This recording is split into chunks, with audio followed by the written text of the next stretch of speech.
Hi. So I'm starting a series for myself mostly, um, where I talk about books because I think that will motivate me to read more. Because this is literally the first book I've read fully in ages. Not in ages, but like it's the first book I've read fully in 2023, which is like something I want to improve because I used to eat books up when I was little. So I I want to do that again. And this is the first book, and it's really good. I'm so happy I picked it up in the school library, and it's The Thief by Fuminori Nakamura. I'm just going to give you like a review, very basic. What's it called? Analysis on it. At least what I want to talk about in the book. So I'm just gonna read the synopsis for you. Nishimura is a seasoned pickpocket, weaving through Tokyo's crowded streets in search of potential targets. He has no family, no friends, no connections, but he does have a past, which finally catches up to him when his old partner in crime reappears and offers him a job he can't refuse. Suddenly, Nishimura finds himself caught in a web so tangled and intricate that even he might not be able to escape. Isn't that cool? Isn't that interesting? It is, actually. I couldn't put it down. It's really nice to have that feeling of not wanting to put a book down, because I finished it in like almost one sitting.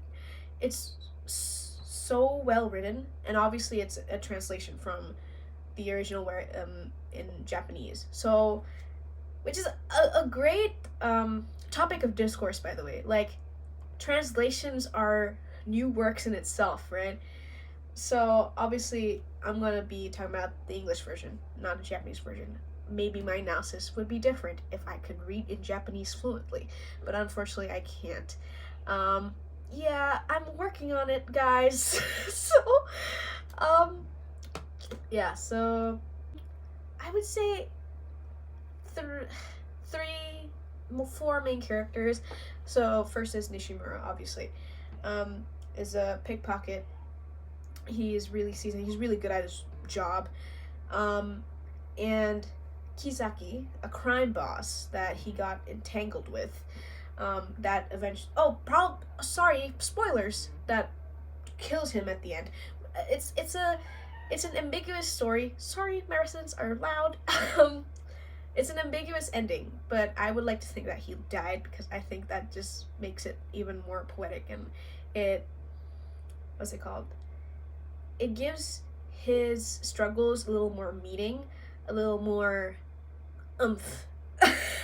And the third character is the boy that Nishimura got attached to. And the fourth one, maybe it's sort of the same playing field because they're always mentioned in passing, like they're not actually doing anything in the present. It's Sayako and Ishikawa. Ishikawa is Nishimura's old accomplice when they used to do bigger jobs together, when they used to pickpocket together. So I'm not gonna give you really like well put through rundown of the book. I'm just gonna say what I want to say about it. Again, it's really well written. It's super descriptive in ways that like I usually at least don't read in books. It really focuses on how Nishimura waves through crowds of people, his tactics and techniques to steal wallets, and his little bits and tips here. It makes it kind of want to shoplift, but I'm not gonna do it, okay? I think about it, but I don't do it. And let me pull up my notes here. Yes, I make notes. The series will have little to no editing because I can't edit.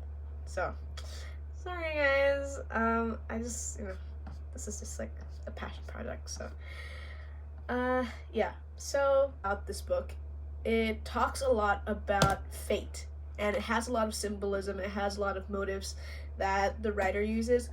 One of them, and the most apparent, obviously, it's set in the beginning.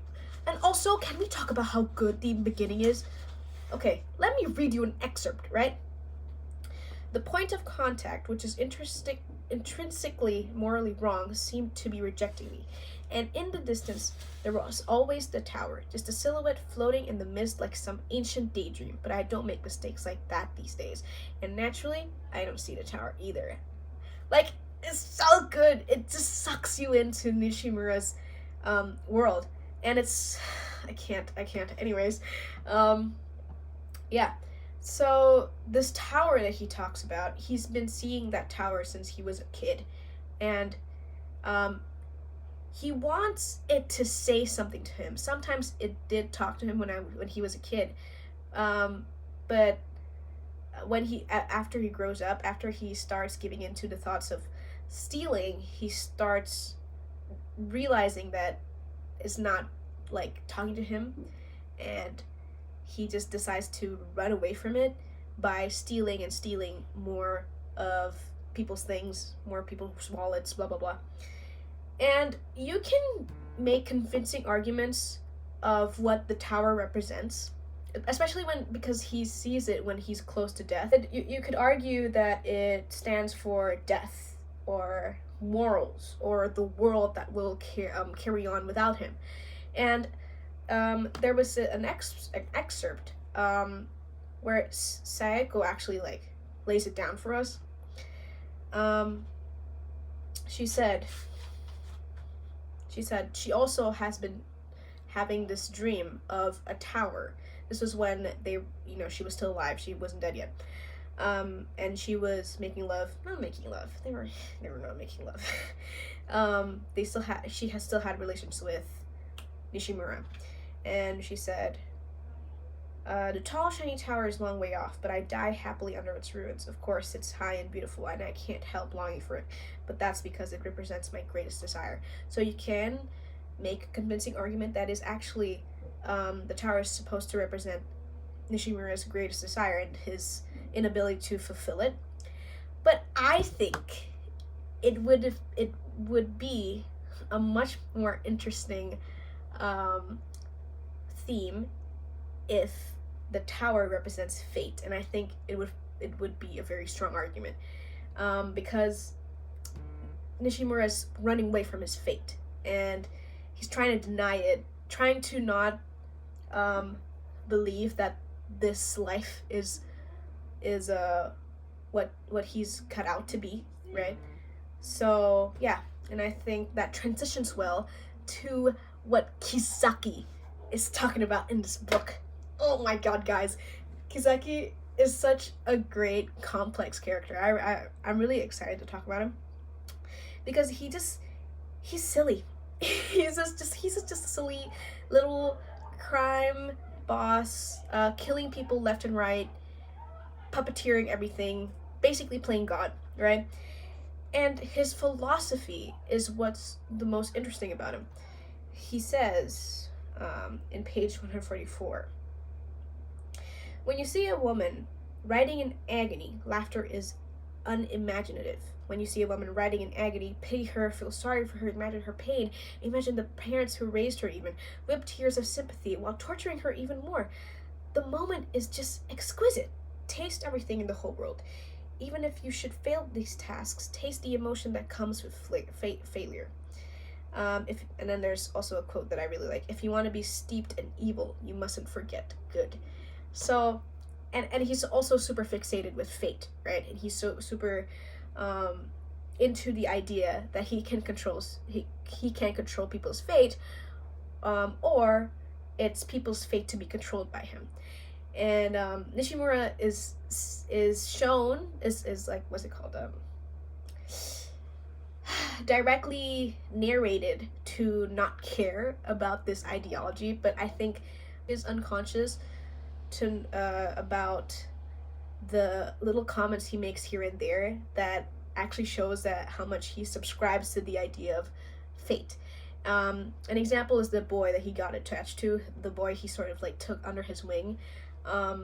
He comments that this boy is fighting against his birthright, where he was born. He was a son of a hooker. He was getting abused, and he's trying his hardest to break away from like this place, this environment that he's been born to, and this future that he sort of is molded for him already because of the unfortunate circumstance of the hand that he's been dealt with. So yeah, and in the end, right, he sees this tower again, but it's not really mentioned when he's like at the brink of death, right? Inside the alley in a misty place far beyond, I could see the tower. It was still standing there, high and remote. And he's never really gotten close to the tower, right? And I found it curious that at the end it wasn't the tower he was super fixated on. It was the bloody coin that he was throwing to someone. He was trying to someone to get their attention. So I don't know. That says something, right? That says something. It really does. I just don't have the willpower to really dug deep into it, because the next part is my favorite part, which is my criticism. Well, not criticism. It's just what I observed from the book that I was like cocking my head at, cocking my eyebrow at, you know. And it's the depiction of women in this story. Yeah, I'm going there. And disclaimer. To people who think like women are not the focus of the story, right? It shouldn't be a talking point or criticism point to talk about the female characters depicted in the story. It doesn't make sense, because you know what? Women in this book, in this story, is a basic theme and a recurring theme. Objectifying women in this book is a recurring theme. It happens all the time. Most chapters has one of the characters, Nishimura, talk about their perception of women, what they do to women, what they think about women. So don't tell me that it's not relevant to the story, okay? Most of Nishimura's targets that Kisaki told him to go after are perverts. There were scenes in the train specifically where the men would just stare at little girls or women. Some men would grope them, and it was one of the first scenes was like Nishimura like protecting this girl who got groped by this man, and it shows that he was a man of morals. It shows, like, it introduces us that, like, even though his line of work isn't what's it called, intrinsically morally good, he has his own contradictory morals, and his contradictory morals is how he treats women. And which I find interesting, because that woman who was groped was used as a plot device to make the reader understand Nishimura's character better. Just as how Sayako, which is also a very complicated character, she is a housewife, she had a husband and a son, and decides to overdose and die alone. And unfortunately, we don't really see much of Sayako. It's just, we just see her from Nishimura's perspective. And her function is to be a plot device for us to understand Nishimura as a character better, to understand that he has these like contradictory thoughts about fate and about morals, and actually he's a good person inside, whatever, right? And when Ishikawa, Tachibana, Nishimura, so like the main character Ishikawa, he was a very influential guy for Nishimura, and an extra, Tachibana, he's not very important to the story. When they robbed the official that was killed after the heist, they threatened the robber's mistress, right? The way that Nishimura perceived her was so objectifying. He commented on her like pasty white skin, her breasts, her thighs, right? And there was a, what's it called? There was an emphasis in the way that they didn't rape her, because that was like the whole like cover up that like, oh, like Nishimura, Tajibana, and Ishikawa are smarter than the other mobsters, because all the mobsters wouldn't help themselves. They would just rape her, and it would just create a much bigger mess, right? So women women in the book, if not to define, or what's it called, the help readers understand male characters better, they are just objects of or plot devices. And so the only woman who has any agency is a hooker, and we were supposed to look down on her. That's just like the from the writing, from the way that Nishimura described her, right? From the way that it wasn't even worth really knowing the person, because he projected Psycho onto her. Yeah, we were supposed to look down on her because she was easily bought by Nishimura. So women, again, are either for world building, plot devices, just objects in general, or to define a moral compass for the male characters, or just to understand Nishimura better. So yeah. That's one of the things that I didn't very much like in the book.